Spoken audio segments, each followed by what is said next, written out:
اسلامی تہذیب اور اس کے اصول و مبادی، مصنف سید ابو الاعلیٰ مودودی رحمۃ اللہ علیہ۔ اس کا خلاصہ پیش کیا ہے کفیل احمد صاحب نے۔ آئیے خلاصہ سماعت فرمائی۔ مغربی مصنفین اور ان کے اثر سے مشرقی اہل علم کا بھی ایک بڑا گروہ یہ رائے رکھتا ہے کہ اسلام کی تہذیب اپنے قبل کی تہذیبوں سے ماخوذ ہے، لیکن یہ ایک بڑی غلط فہمی ہے۔ اس حقیقت سے انکار نہیں کہ ہر نئی تعمیر میں پچھلی تعمیروں کے مواد سے کام لیا جاتا ہے، مگر یہ بات سمجھنا ضروری ہے کہ اسلامی تہذیب اپنی ذات اور جوہر میں خالص اسلامی ہے اور کسی غیر اسلامی معاصر کے اثر کا اس میں ذرہ برابر دخل نہیں ہے۔ البتہ عرضی امور میں عربی ذہنیت، عربی روایات اور ما قبل اور ما بعد کی تہذیبوں کے اثرات ضرور داخل ہو گئے ہیں۔ عمارت میں ایک چیز تو اس کا نقشہ، اس کا مخصوص طرز تعمیر، اس کا مقصد اور اس مقصد کے لیے اس کا مناسب و مطابق ہونا، اور یہی اصل و اساس ہے۔ دوسری چیز اس کا رنگ و روغن، اس کے نقش و نگار، اس کی زینت و آرائش، اور یہ ایک جزوی و فروعی چیز ہے۔ اس بحث کا فیصلہ کرنے کے لیے سب سے پہلے اس سوال کا تصفیہ ہونا ضروری ہے کہ تہذیب کس چیز کو کہتے ہیں۔ لوگ سمجھتے ہیں کہ کسی قوم کی تہذیب نام ہے اس کے علوم و آداب، فنون و لطیفہ، صنائع و بدائع، اطوار و معاشرت، انداز تمدن اور طرز سیاست کا، مگر یہ تہذیب کی اصل نہیں بلکہ تہذیب کے نتائج اور مظاہر ہیں۔ کسی تہذیب کی قدر و قیمت ان ظاہری صورتوں اور نمائشی ملبوسات کی بنیاد پر متعین نہیں کی جا سکتی۔ ان سب کو چھوڑ کر ہمیں اس کی روح تک پہنچنا چاہیے اور اس کے بنیادی اصول کی تحقیق و چھان بین کرنا چاہیے۔ کسی بھی تہذیب کی تشکیل و ابتداء میں 5 عناصر ہوتے ہیں: 1 دنیاوی زندگی کا تصور، 2 زندگی کا نصب العین، 3 اساسی عقائد و افکار، 4 تربیت افراد، 5 نظام اجتماعی۔ دنیا کی ہر تہذیب انہی 5 عناصر سے بنی ہے اور اسی طرح اسلامی تہذیب کی تکوین بھی انہی سے ہوتی ہے۔ اس کتاب میں مصنف نے پہلے 3 عناصر کا جائزہ لے کر بتایا ہے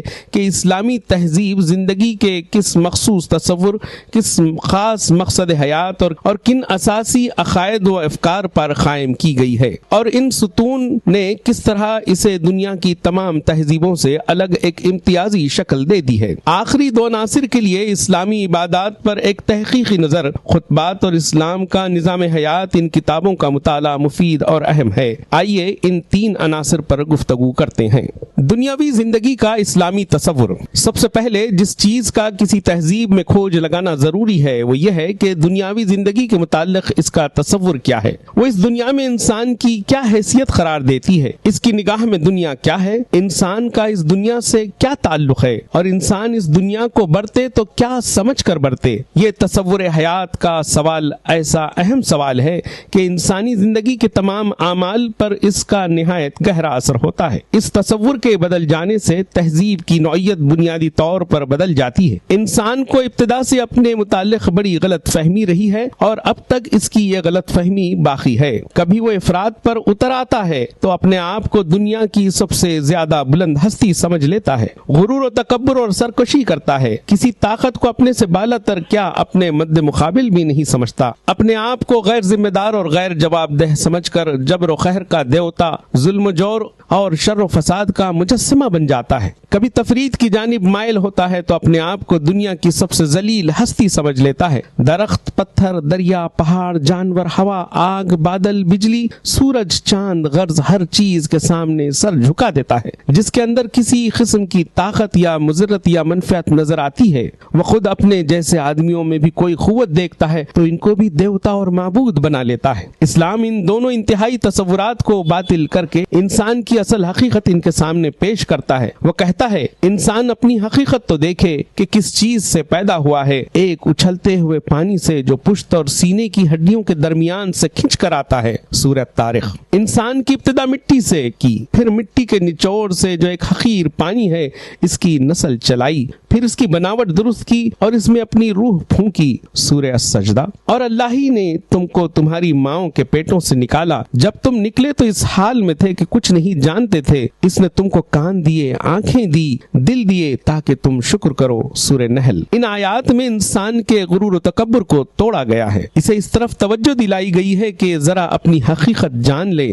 دوسری طرف اسلام نوح بشر کو بتاتا ہے کہ وہ اتنا ذلیل بھی نہیں ہے جتنا اس نے اپنے آپ کو سمجھ لیا ہے۔ وہ کہتا ہے ہم نے بنی آدم کو عزت بخشی اور ان کو خشکی اور تری میں سواریاں دی اور ان کو پاک چیزوں سے رزق عطا کیا اور بہت سی ان چیزوں پر جو ہم نے پیدا کی ہے ان کو ایک طرح کی فضیلت عطا کی۔ بنی اسرائیل، اے انسان، کیا تو نے دیکھا کہ اللہ نے ان سب چیزوں کو جو زمین میں ہے تمہارے لیے بنا دیا ہے؟ سورہ حج۔ ان سے پتا چلتا ہے کہ انسان نہ اتنی اعلیٰ مرتبہ ہے اور نہ اتنا پست ذلیل جتنا اس نے اپنے آپ کو سمجھ لیا ہے۔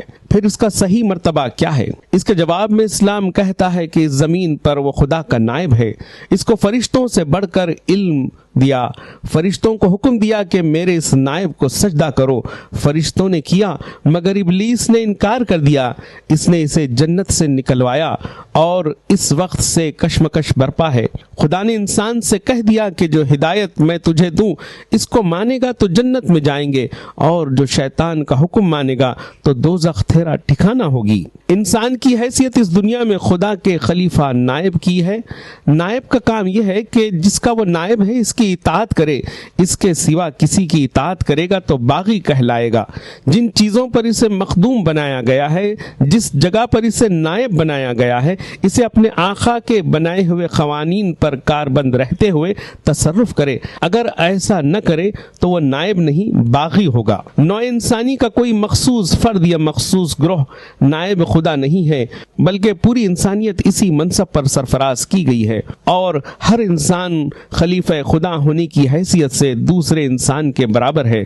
ہر شخص اپنی اپنی جگہ اس منصب کی ذمہ داریوں کے بارے میں جواب دہ ہے۔ انسان جب تک زمین میں ہے اور جب تک اس کے جسم میں روح ہے تب تک وہ خدا کا نائب ہے۔ یہ تعلق منقطع ہوتے ہی وہ خلافت ارضی کے منصب سے الگ ہو جاتا ہے۔ نوع انسانی کا کوئی مخصوص فرد یا مخصوص گروہ نائب خدا نہیں، بلکہ پوری نوع انسانیت اس منصب پر سرفراز کی گئی ہے اور ہر انسان خلیفہ خدا ہونے کی حیثیت سے دوسرے انسان کے برابر ہے۔ ہر شخص اپنی اپنی جگہ اس منصب کی ذمہ داریوں کے بارے میں جواب دہ ہے۔ انسان جب تک زمین میں ہے اور جب تک اس کے جسم میں روح ہے تب تک وہ خدا کا نائب ہے۔ یہ تعلق منقطع ہوتے ہی وہ خلافت ارضی کے منصب سے الگ ہو جاتا ہے۔ نائب ہونے کی حیثیت سے جو ذمہ داریاں عائد کی گئی تھیں اس کا حساب کتاب ہونا چاہیے اور اسی کے مطابق جزا و سزا ملنی چاہیے۔ نائب خدا ہونے کی حیثیت سے دنیاوی زندگی میں انسان کی کامیابی کا انحصار اس پر ہے کہ وہ جس کا نائب ہے اس کی فرما روائی تسلیم کرے اور دنیا میں جو کچھ کرے یہ سمجھ کر کرے کہ خدا کا نائب ہے اور اس کا امین ہے۔ اس حیثیت کو تسلیم کیے بغیر خدا کی ملکیت میں وہ جس قدر تصرف کرے گا وہ محض باغیانہ تصرف کرے گا۔ یہ بات ذہن نشین رہے کہ جتنی چیزیں بھی انسان کے زیر تصرف اور زیر حکم ہے حتیٰ کہ خود اس کا نفس بھی اس کی ملکیت نہیں ہے، پھر دنیا سے اس کا کیا تعلق ہے؟ تو دراصل یہ دنیا برتنے اور خوب برتنے کے لیے ہے، مگر برے اور بھلے، پاک اور ناپاک، مناسب اور نامناسب کے ذوق کو ملحوظ رکھ کر برتے۔ پر یہ بات بھی ذہن نشین رہے کہ یہ دنیا تمہارے لیے ہے مگر تم دنیا کے لیے نہیں ہو کہ اسی میں ملوث ہو کر رہو۔ خوب یاد رکھو یہ مال و دولت، شان و شوکت سب ناپائیدار ہیں۔ اس ناپائیدار عالم میں سے اگر کوئی چیز باقی رہنے والی ہے تو وہ صرف نیکی ہے، دل اور روح کی نیکی، عمل افعال کی نیکی۔ انسان کو اسلام یہ بھی بتاتا ہے کہ یہ دنیا دار العمل ہے اور آخرت کی زندگی دار الجزا ہے۔ انسان کو موت کی گہرائی تک مہلت ملی ہوئی ہے، اس کے بعد اسے پھر مہلت نہ ملے گی، لہٰذا وہ اپنی ہر حرکت پر جواب دہ ہے۔ اوپر اسلام کے تصور حیات دنیا کی جو تحلیل کی گئی اس سے وہ تمام اجزاء آپ کے سامنے آ گئے ہیں جن سے یہ تصور مرکب ہے۔ اب یہ دیکھتے ہیں کہ ان متفرق اجزاء کے ملنے سے جو تصور حاصل ہوتا ہے وہ کس حد تک فطرت اور واقعے کے مطابق ہے اور دنیاوی زندگی کے متعلق دوسری تخلیقوں کے تصورات کی نسبت سے اس کا کیا مرتبہ ہے۔ اس کے تصور حیات پر جس تہذیب کی بنیاد قائم ہے وہ انسان کی فکر و اعمال کو کس سانچے میں ڈھالتی ہے۔ کچھ دیر کے لیے اگر ہم اپنے ذہن کو تمام تصورات سے خالی کر کے اپنے گرد و پیش کی دنیا کا مشاہدہ کریں تو چند باتیں واضح طور پر نظر آئیں گی۔ ہم دیکھتے ہیں کہ جو قوتیں ہم کو ملی ہیں وہ محدود ہیں۔ ہمارا علم جن حواس پر منحصر ہے وہ ہمارے قریبی ماحول سے آگے نہیں بڑھ سکتے۔ عمل کے معاملے میں بہت تھوڑی اشیاء پر دسترس رکھتے ہیں۔ ہمارے اطراف میں ہم سے طاقتور اشیاء ہیں۔ جو قوتیں اس کارخانے میں موجود ہیں ان پر ہمیں دست قدرت نہیں، ہم ان کے آگے بے بس ہیں۔ جسمانی حیثیت سے ہم متوسط درجے کی ہستی ہیں جو اپنے سے چھوٹی چیزوں پر غالب اور اپنے سے بڑی چیزوں پر مغلوب ہے، لیکن ایک قوت ہمارے اندر ایسی ہے جس نے آپ کو ان تمام چیزوں پر شرف عطا کر دیا۔ غرض ایک قوت ہے جس کی بدولت تمام دنیا کی چیزیں آپ کی خادم بن جاتی ہیں اور آپ ان کے مخدوم ہونے کی مزیت حاصل کرتے ہیں۔ پھر اس کائنات کی بالا تر قوتیں جو ہمارے دست قدرت میں نہیں لیکن اس پر کام کر رہی ہیں، وہ بالعموم ہمارے مفاد و مصلحت کی تابع ہیں، اور ہم یہ کہہ سکتے ہیں کہ وہ سب ہمارے لیے مسخر ہے۔ اپنے ماحول پر عمیق نگاہ ڈالتے ہیں تو ایک زبردست قانون کار فرما نظر آتا ہے جس کی گرفت میں سب جکڑے ہوئے ہیں اور جس کے نظم و ضبط پر تمام عالم کی بقا کا انحصار ہے۔ ہم بھی اس کے تابع ہیں، مگر ہم میں اور دوسری کے خلاف چلنے کی قدرت رکھتے ہیں، اگرچہ کہ اس کی مخالفت کے برے اثرات سے ہم بچ نہیں سکتے۔ اس عالمگیر قانون کے تحت تمام عالم میں ایک بننے اور بگڑنے کا لامتناہی سلسلہ جاری ہے۔ جس قانون کے تحت ایک چیز کو پیدا اور پرورش کیا جاتا ہے، اس قانون کے تحت اس کو مٹایا اور ہلاک کر دیا بھی جاتا ہے۔ دنیا کی کوئی شے اس قانون کی نفاذ سے محفوظ نہیں۔ بحیثیت ایک شعور والی ہستی ہونے کی وجہ سے ہم اپنے گرد و پیش کے تغیرات کو دیکھ کر لذت اور الم کے شدید اثرات ہم محسوس کر، مگر خواہ آپ کے اندر لذت اور الم کے کیسے ہی متضاد احساسات ہوں، ان کے ذریعے اثر دنیاوی زندگی کے متعلق آپ کا نظریہ کتنا ہی افراط و تفرید کی طرف مائل ہو، بہرحال آپ اپنی جبلت سے مجبور ہے کہ اس دنیا کو جیسی بھی ہے عملاً برتیں اور ان قوتوں سے جو آپ کے اندر موجود ہیں کام لیں۔ آپ کی جبلت میں زندہ رہنے کی خواہش موجود ہے اور اسے پورا کرنے کے لیے آپ کے اندر بھوک کی ایک زبردست قوت ہے۔ اسی طرح یہ قانون نے آپ کی نسل کے تسلسل کے لیے اس نے شہوت کی ایک ناقابل دفع قوت آپ کے اندر رکھ دی ہے جو آپ سے اپنے مقصد پورا کروا کر ہی چھوڑتی ہے۔ اس طرح کچھ اور قوتیں بھی موجود ہیں۔ اب یہ فیصلہ آپ کا ہے کہ آپ اسے طیب طریقے سے پورا کرتے ہیں یا خبیث طریقے سے۔ مندرجہ بالا جو حقائق بیان ہوئے ہیں ان کے متعلق نوع انسانی کے مختلف گروہوں نے مختلف گوشوں سے دیکھا ہے۔ جس کو جو پہلو نمایاں نظر آیا، حیات دنیا کے متعلق اسی پہلو کے لحاظ سے ایک نظریہ قائم کر لیا اور دوسرے پہلوؤں پر نگاہ ڈالنے کی کوشش نہیں کی۔ مثال کے طور پر ایک گروہ نے انسان کی کمزوری اور بے بسی اور اس کے مقابلے میں فطرت کی بڑی بڑی طاقتوں کی شوکت اور جبروت دیکھ کر یہ نتیجہ نکالا کہ وہ نہایت ہی حقیر ہستی ہے اور یہ قوتیں خود مختار یا نیم خود مختار ہیں، اور اپنی ہستی کے روشن پہلوؤں کو بھول گیا۔ بت پرستی، ستارہ پرستی اور دوسری خوائق فطرت کی پرستش اس نظریے کی پیداوار ہے۔ ایک دوسرے گروہ کو دنیا میں صرف فساد ہی فساد نظر آیا۔ ان ہی کے نزدیک بقا کا جمال سمر سمر کر اس لیے آتا ہے کہ یہ فنا کے دیوتا کو اس سے کھیلنے کا خوب موقع ملے، لہذا نجات اسی میں ہے کہ دنیا سے کنارہ کشی اختیار کی جائے، نفس کشی اور ریاضیات سے اپنے تمام احساسات کو باطل کر دیں۔ ایک گروہ نے اس دنیا کو محض عیش لذت کی نظر سے دیکھا۔ اگر انسان تکلیف و عالم کے احساس کو باطل کر دے تو یہاں لطف ہی لطف ہے، موت کے بعد کوئی زندگی نہیں اور نہ ایسی لذتیں۔ اس کے مقابلے میں ایک گروہ میں اس کی لذتوں اور مسرت اور دنیاوی زندگی کو ہی سراسر گناہ سمجھا۔ پھر جب اس گروہ نے محسوس کیا کہ انسان اپنی جبلتوں کے آگے مجبور ہے تو آسمانی بادشاہت تک پہنچنے کا ایک قریب راستہ نکال لیا، اور وہ یہ تھا کہ ایک ہستی کے کفارے نے ان سب لوگوں کو ان کے اعمال کی ذمہ داری سے سبکدوش کر دیا جو اس ہستی پر ایمان لے آئیں۔ ایک گروہ نے قانون فطرت کی ہماگیر کو دیکھ کر انسان کو ایک مجبور محض ہستی سمجھ لیا، لہٰذا اس پر اپنے کسی فعل کی ذمہ داری عائد نہیں ہوتی۔ اس کے برعکس ایک گروہ نے اپنے آپ کو نہ صرف صاحب ہستی سمجھا بلکہ اس دنیا کا مالک سمجھ بیٹھا۔ دنیا کی سب چیزیں اس کے لیے مسخر ہیں، وہ کسی کے آگے جواب دہ نہیں ہے، اسے اختیار ہے کہ دنیا جس طرح چاہے برتے۔ اس نے اپنی زندگی بہتر بنانے کے لیے اور اعمال و افعال میں نظم و ضبط لانے کے لیے حیات انفرادی پر خود ہی پابندیاں عائد کی، مگر اجتماعی حیثیت سے وہ بالکل مطلق العنان ہے۔ یہ دنیاوی زندگی کے متعلق مختلف مذاہب، فکر و رائے کے مختلف تصورات ہیں، اور ان میں سے اکثر ایسے ہیں جن پر مختلف تہذیبوں کی عمارتیں تعمیر ہوئی ہے۔ یہ سب نے دنیا کو ایک خاص گوشے نظر سے دیکھا۔